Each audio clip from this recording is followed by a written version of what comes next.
हाँ जी, welcome to the another video. इस वीडियो में हम लोग समझेंगे जंप स्टेटमेंट के बारे में। तो जंप स्टेटमेंट हमारा देख लेते हैं कितने टाइप का होता है। Continue, break and go and return. ये हमारा चार टाइप का जंप स्टेटमेंट होता है। अब एक एक करके ये चारों हम लोग एक एक करके इस वीडियो में समझेंगे। देखिए, वीडियो मैं दो बनाऊंगा, इसको दो पार्ट में ड्रॉप करूंगा। तो पहला पार्ट हमारा जो होगा उसमें इस वीडियो में हम लोग देखेंगे मेनली कंटिन्यू एंड ब्रेक, और ये दो गो और रिटर्न ये नेक्स्ट वीडियो में हम लोग देख लेंगे इसको। नाउ अब समझते हैं कंटिन्यू स्टेटमेंट के बारे में कि कंटिन्यू स्टेटमेंट इसका उपयोग लूप और आइटरेटिव स्टेटमेंट में मेनली होता है। और कंटिन्यू स्टेटमेंट में होता क्या है कि अभी जो करंट स्टेटमेंट चल रहा है इसको क्या करेगा, स्किप करेगा और नेक्स्ट आइट्रेशन जो भी है उसको एग्जीक्यूट करने के लिए आगे प्रोसेस में डाल देगा। कंटिन्यू स्टेटमेंट का मतलब यही होता है। तो इसको अच्छे तरीके से समझने के लिए हम लोग कुछ एग्जाम्पल देखते हैं और इस एग्जाम्पल के थ्रू हम लोग इसको समझ लेते हैं। तो मैं चलता हूँ अपने VS कोड पे और वहाँ पे कोडिंग करके इस चीज़ को और बेहतर तरीके से मैं समझा रहा हूँ। नाउ मैं अब आ गया हूँ अपने VS कोड में। मैं यहाँ पे एक फ़ाइल बनाता हूँ कॉल्ड कंटिन्यू डॉट CPP। ठीक है, मैं कोड का बेसिक स्निपेट लिख लेता हूँ। Include include iostream, sorry iostream, and then using name space std std। उसके बाद मैं यहाँ पे इंट मेन फंक्शन बनाया। मेन फंक्शन बनाने के बाद मैं रिटर्न करता हूँ 0। अब देखिए, कंटिन्यू स्टेटमेंट को बेहतर तरीके से समझने के लिए मैं एक एग्जांपल लेता हूँ। मैं एग्जांपल लेता हूँ कि मुझे सपोज कि 10 नंबर तक प्रिंट करना है, लेकिन उसमें करना क्या है कि अगर जब भी अगर हमारा आई 2 के इक्वल होगा तो उस चीज़ को स्किप कर दो, उसके बाद नेक्स्ट आइट्रेशन पे मैं मूव कर दूंगा। तो इसके लिए मैं यहाँ पे एक काम करता हूँ। मैं फॉर लूप के थ्रू समझा रहा हूँ आप लोगों को। मैं इन टाइप के एक वेरिएबल बनाया आई, और यहाँ पे मैं आई में 1 इनिशलाइज किया। आई को मैं कहाँ तक लेकर जाऊँगा, 10 तक। लेस देन इक्वल टू 10 कर दिया इसको। आई को प्लस प्लस कर दूंगा। आई को प्लस प्लस करने के बाद मैं अब लूप के अंदर आया। लूप के अंदर मैं क्या करूँगा कि इफ़ द आई मोड करूँगा, किससे, 2 से। आई मोड 2 किया, इक्वल टू अगर 0 होता है तो मैं क्या करूँगा, इसको स्किप कर दूँगा, यानी कि कंटिन्यू कर दूँगा। ये कंटिन्यू हो गया हमारा। और इसके बाद जो भी आएगा वैल्यू, इसको स्किप किया। स्किप करने के बाद मैं क्या करूँगा कि आई जो भी होगा हमारा, मैं इस चीज़ को स्किप किया। आई जब भी हमारा इक्वल टू होगा 0 का, अगर डी मोड करने पे अगर रिमेन अगर 0 बचता है तो उसको स्किप कर देंगे। स्किप करने के बाद मैं यहाँ पे सी आउट कर दूंगा क्या, आई को।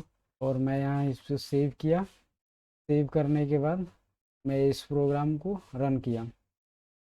हमें आउटपुट में क्या मिलता है देखते हैं।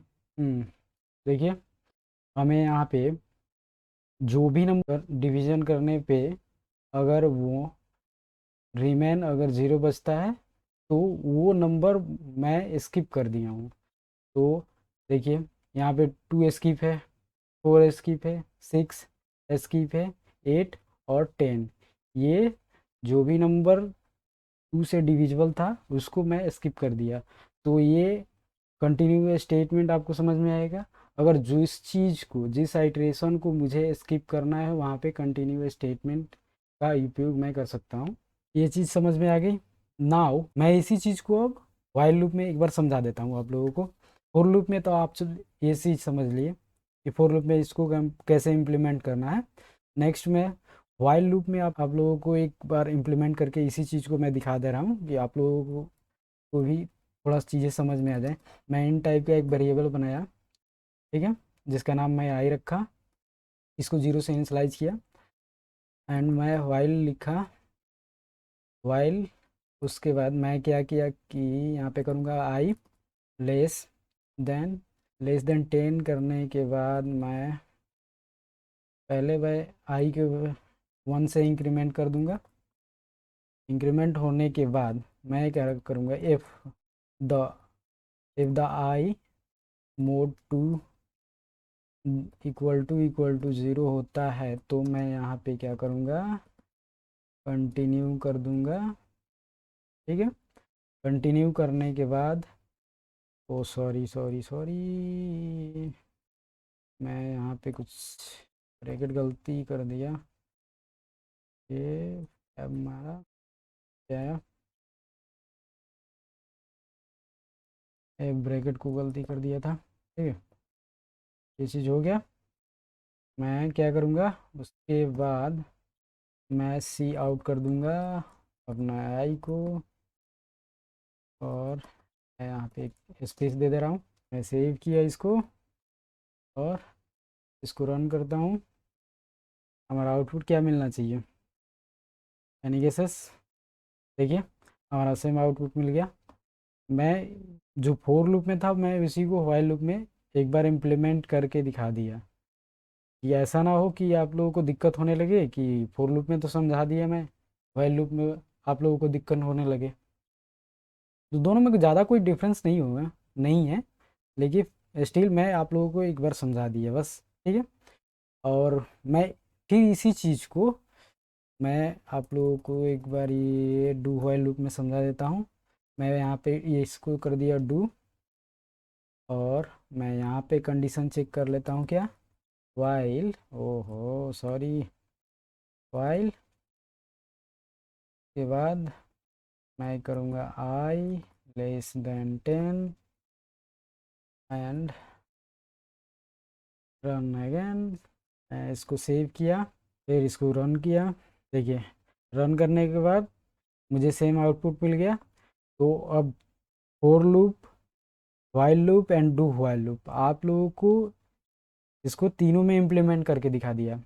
नेक्स्ट मैं जो भी बताऊंगा इसके बाद, जो भी टॉपिक कवर करूंगा, एक तो कंटिन्यू हो गया कवर, नेक्स्ट टॉपिक में आप लोगों को मैं एक ही किसी लूप में बताऊंगा। उसके बाद आप लोगों को काम है कि डू वाइल लूप में या वाइल लूप में जो भी है उसमें इम्प्लीमेंट करके आप लोग अपना कोड रन करके एक बार देखना, ठीक है। चलते हैं अब अपने नेक्स्ट टॉपिक पे, समझते हैं ब्रेक स्टेटमेंट के बारे में। तो break statement same as continue statement जैसे कि लूप में उपयोग होता है, लूप या इटरेटिव स्टेटमेंट के अंदर ही यूज होता है इसका भी। तो इसमें होता क्या है, जब भी हमारा ब्रेक स्टेटमेंट एग्जीक्यूट होगा उसके बाद जो भी आइट्रेशन होगा हमारा कंट्रोल स्टेटमेंट का, वो आइट्रेशन हमारा टर्मिनेट हो जाएगा।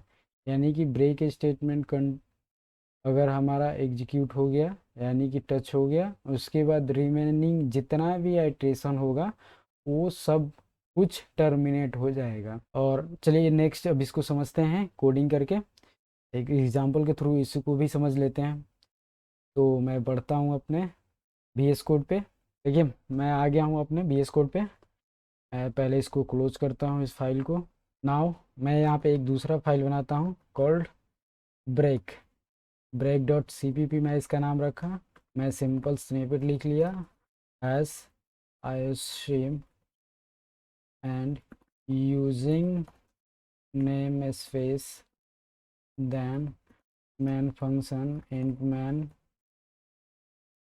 एंड देन सॉरी यहाँ पे सेमीकोलन छूट गया था मेरा, ये यहाँ पे रिटर्न करूँगा मैं 0, और 0 रिटर्न हो गया ना।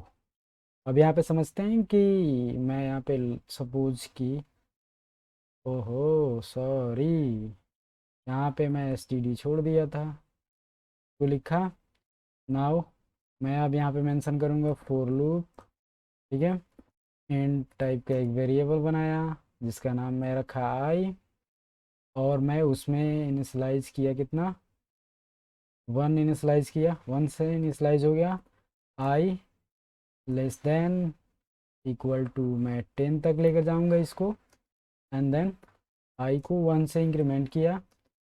एंड मैं यहाँ पे क्या करूँगा, मैं इफ़ कंडीशन लगाया, इफ़ आई सपोज किया आई लेस देन, आई ग्रेटर देन 5 जब भी होगा, मैं इसको ब्रेक कर दूंगा इस प्रोग्राम को, ठीक है।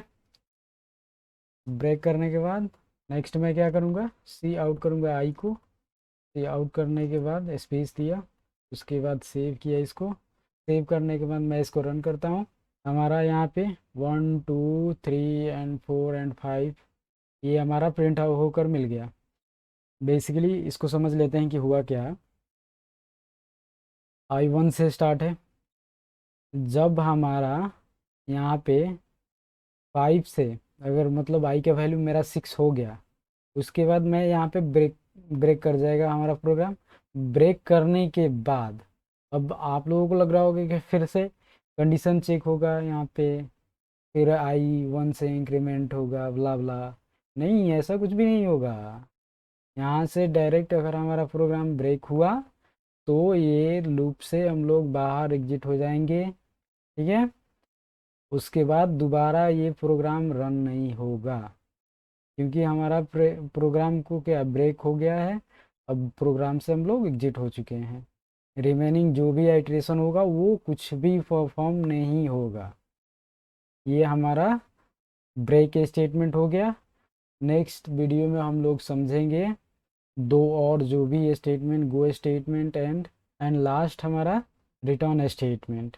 ये दो हम लोग नेक्स्ट वीडियो में समझेंगे इसके बारे में, ठीक है। चलिए मिलते हैं नेक्स्ट वीडियो में।